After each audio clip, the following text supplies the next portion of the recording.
to this exciting keynote session at Restaurant Next. We're happy to kick off today with White Castle, a nearly century-year-old beloved brand that is joining us, two of its top executives here, technology speaking. And we're thrilled to have Susan Carroll-Boser, who's the Vice President of Technology. Hi, Susan. Hi, Angela.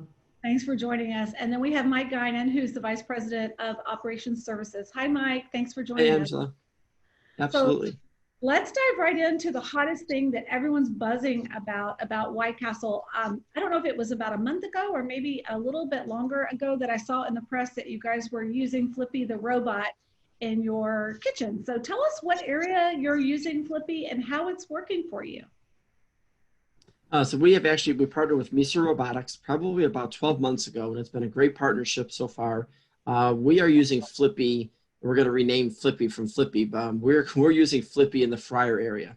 Okay. So we've worked with Robotics to basically develop a robot on a rail. So it works on a rail system. There's hardware above the fryer area, which allows Flippy to go back and forth from the input side, which is where all the frozen items are, into the basket, into the fryer, and of course then Flippy puts them on the output side for the team member to package them and prepare them for customer consumption. So it's been a very exciting project. The project's live at this point, and we're seeing great results. The team's loving the fact that they have technology in the castle that's more able to help them, support them, and do their jobs. Yeah, and so that's amazing. And Susan, as far as like Flippy is and the fry area, I know you said that's kind of like really difficult, challenging area, and that's the best place, that's the best use of the robot. Is that correct? In your particular setup? Yeah, and in our setup, 100% it is. We have a really wide range of fried products that go through our fryer as opposed to some of our peers. And you almost have to be an octopus to keep up with our fryer at this point. I think they call it the beast in operations. And the thing I love about Flippy is there's a lot of technologies being applied into a very basic problem that really work out well. First technology is computer vision. The robot is a robot, but it's also looking down at what it's cooking, thinking about what it's cooking, keeping track of the temperatures without timers. So everything is really happening. It's gonna be a very quiet experience. The second part is, as we grow the product with our partner, is gonna be product projection and then the smart freezer, and they call it a hopper. But the smart freezer is gonna do portion control for us, basically be automation, be able to do analytics with it to be able to project what needs to come out. So it's really an exciting project, and we're still at the beginning stages of it for ourselves, but it's really exciting. What is it going to do when you have all that data as far as like operationalizing the business? Maybe that's a question for you, Mike, as far as, is it something when you collect that data, you'll be able to save on the bottom line on purchasing and know your inventory better and control your inventory better? And tell us about those kind of tangible things that are going to come out of it when it's in full force.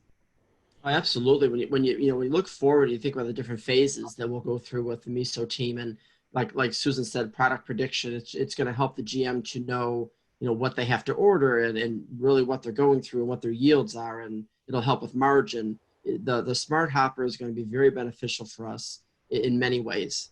It's also going to allow us to take that team member that used to have to fill those baskets and allow us to help repurpose that team member to create memorable moments with our customers. So a lot of our business comes through our drive-thru, especially at this time. So to be able to take that person that typically would be loading the baskets to put in the fryer and repurpose them over to the drive-thru window to help us with throughput and create those memorable moments, it'll be huge for us. That is huge. And so let's segue into the drive-thru.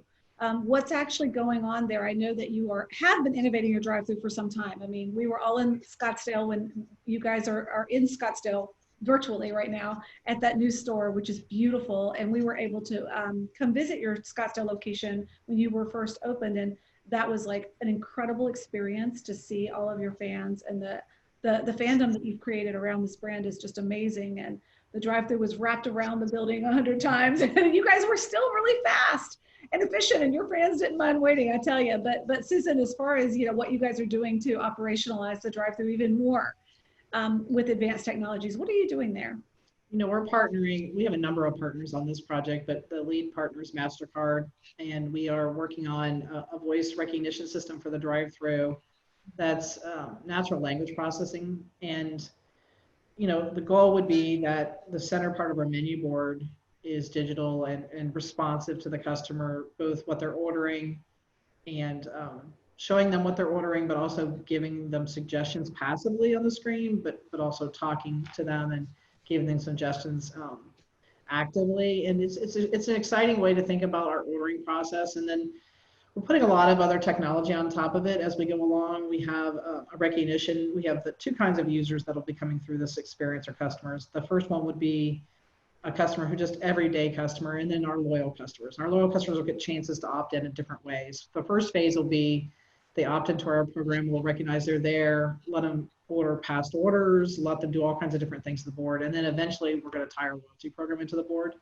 and then it'll all come together. And I'm very excited about it. That's amazing. That is so cool. And so I'm sure that your app downloads have increased exponentially, in the pandemic, as I think everybody's has. Mm-hmm. How does that work? Is that like an order ahead thing that people are doing even in the drive-thru? Yeah, it definitely, everything went up for anything that's outside of the building. Everybody's had that happen. For us, it went up a few percentages. We always had a pretty good percentage of people ordering ahead. Our meals aren't just, if you compare us to another QSR, it's not just a single order meal. We have a lot of scale. We scale and compete with pizza. So people want a Crave case of White Castles. They want to take it to a party. And so we have some pretty big orders coming through ahead, and we always have. We've been online ordering and web ordering since 2011, and the app since 2012. So we've been doing it for a long time. A long time in this space. And I think what really changed during this time is the amount of order advancement that we had. We used to get a lot of orders where people were planning ahead, and now they're just ordering it and they're coming right now, right? That percentage has really gone up. It was just a way for them to know that they would be able to come in and out of the building very quickly if they wanted to. That's probably what. And is location tied to that app? Susan, I think you're using a location-based to know when they're in the area, or geofencing? Yeah, we use, so in our loyalty program, we use geofencing, we use beacons. We're only testing beacons right now, but we will be rolling them out everywhere else. And so lots of different things. So if you come near our castles, we have the ability to know that you've gone into our geolocation. We're going to start targeting people, serving them up offers at the right day part for that person. I think the biggest part about our new loyalty program is it's a personalized AI-based loyalty program. So it's not everybody gets the same offer. We're going to develop a different experience for you, Angela, when you come through based on what you've ordered, where you've gone, the time of day you typically eat, your preferences. And so when you get served up offers or a beacon detects you're coming close to us and we know it's your time to eat, that's when we're going to give you the offer. So that's where we're going towards. Yeah. It also just launched. I know. We've been rolling it for. Expand on that loyalty program, if you will. Like, I know you just said AI based and that it's going to be hyper personalized and all of that, but how does that work? Obviously, is it the app that you already have that just becomes smarter? You built things into it. The loyalty program gets like laid on top of it, or kind of give us a little ins and outs of the techie part of it that you probably take for granted because you know it like clockwork, but to the rest of us. Yeah, it's funny. I did a speech recently, and I do take a lot for granted. So we took a partner on to go along with Infor, our POS and app and online partner, and they're called Plexure. They're out of New Zealand. What we do is basically we use an SDK with them inside of our own app. So it's encapsulated into our app, but they control their part of it. And we've fed them tremendous amounts of data. They're doing almost all the data science for us. So we feed them our typical POS data, as you can imagine, but also all the back-end data that would actually help them be able to personalize things for you when you came through. And we were working on it way before we went live. So customers, when they had been using online ordering for us all this time, when we have the ability almost immediately to start serving them up things that are more personalized to them. So we're getting there. It'll take probably most of a year for it to really feel very personalized for our customers, but we're growing into it. That's amazing. That's really, really cool stuff. It's cool that you can layer it into your app and then it seamlessly starts to get smarter, right? And as you go along and use it, which is really cool. Yeah, it's the same thing with our drive-through. Our drive-through is gonna, it's in our lab right now, the project for AI in the drive-through, and it's a little rough. Yeah. And it'll continue to be that way for a few more weeks, and it gets better every week. And even when we get to the field, it's going to continue to learn and continue to get it to be a better product. I mean, it's, you had said something before we started this interview. I think the biggest advice I can give to someone is don't, people always say don't be afraid to fail. I like to think don't be afraid that you're going to fail and you're going to keep going and you're going to make it better, right? Like you're going to figure out how to make it work. And having your expectations be in the wrong place in new innovation, where you think perfection is going to start, you're going to have to deal with a lot of rough times for a while. So we are very lucky during this whole pandemic to have really great partners. I mean, if you think about these projects that we're all working behind the scenes during this whole time, and MasterCard, I mean, everybody did everything. MasterCard went another way to give us data analysis to help us because they had some of our data. All of our partners worked with us, delayed things, kept working. They all kept working, but some of them delayed bills, just did amazing things to help us continue 3 major projects during the pandemic. And we slowed a lot of things down, we cut a lot of things back, but we didn't miss a beat on these projects. Yeah, that's really amazing. And Mike, you can speak to the relationship you have with Miso Robotics. The Flippy is pretty much under your purview, is that correct? And you've been working really closely with them. Tell us about how it's worked like from a partner level, because I think a lot of people out there are a little intimidated by robotics and the price tag and what the rollout schedule would be, and if it's even feasible for right now. It just seems so futuristic, and you guys are so ahead of the curve jumping in on it. Tell us about kind of your decision to move forward with it and how that partnership has been for you during kind of getting it live. Yeah, when we first met the Miso team, their robot was really a robot on a cart that you would basically wheel in front of the fryer or wheel in front of the griddle. And as we all know, kitchen space is a premium. And so we just identified right away that would not work. And they immediately jumped into another gear that says, how do we make a robot on a rail? Mm-hmm. So how do we basically take the robot and turn it upside down and get that robot to be able to work in a very confined area that allows team members to still work around it. So they've been a great partner to work with. Very adaptive. Here, most importantly, I would say listening to what we have to say and then taking it to heart and making it happen. They're very passionate about what they do, very dedicated what they do, and the product they're delivering we're very happy so far. Yeah, it's really customized it for your situation, right? Yeah, absolutely.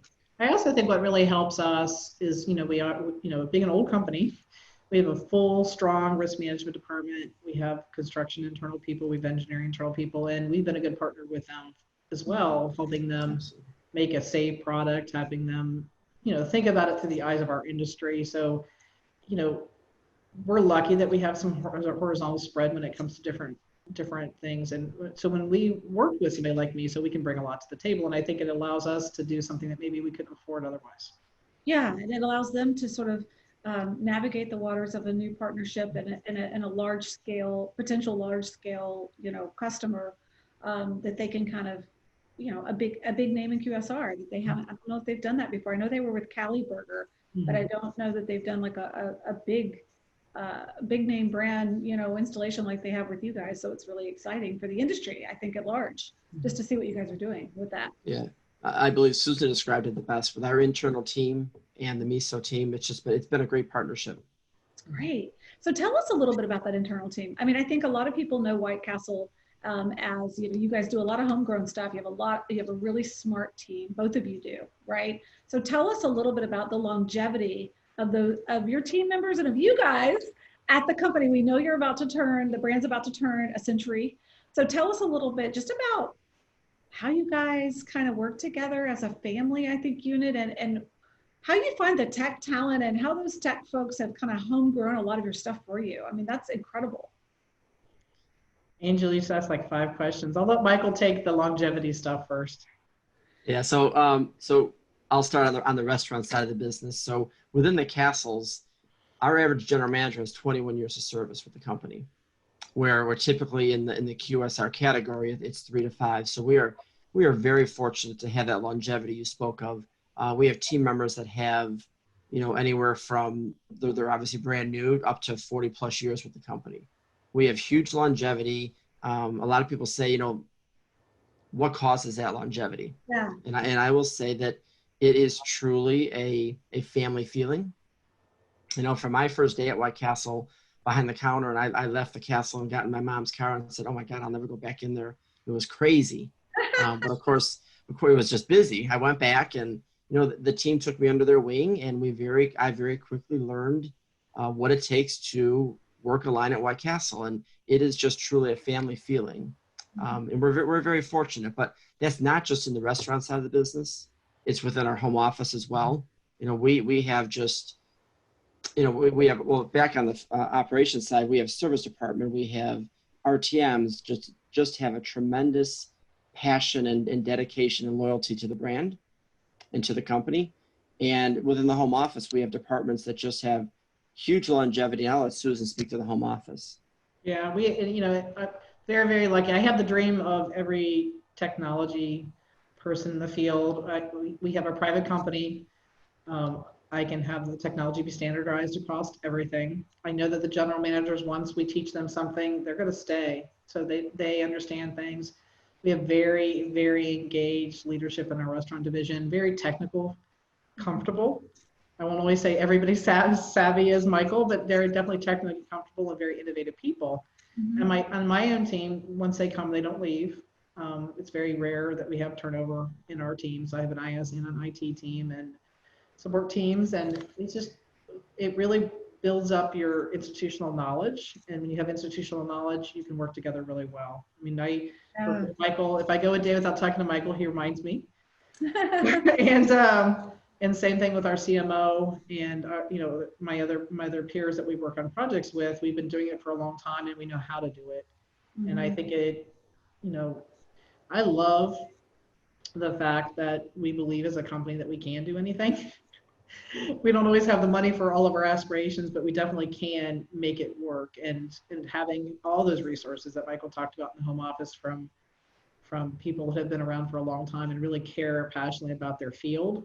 When you apply those people to different projects, you immediately get the benefit of all that knowledge. I mean, you bring risk management at the end of a project, and they really help you finish things up and make sure everything's safe. And it's such a really good project. So yeah, I think it's interesting that, you know, you have the longevity of the brand and the longevity of the workforce inside the brand, but yet you have all this new tech. Yeah. So that's kind of a We're very fortunate. We are very fortunate.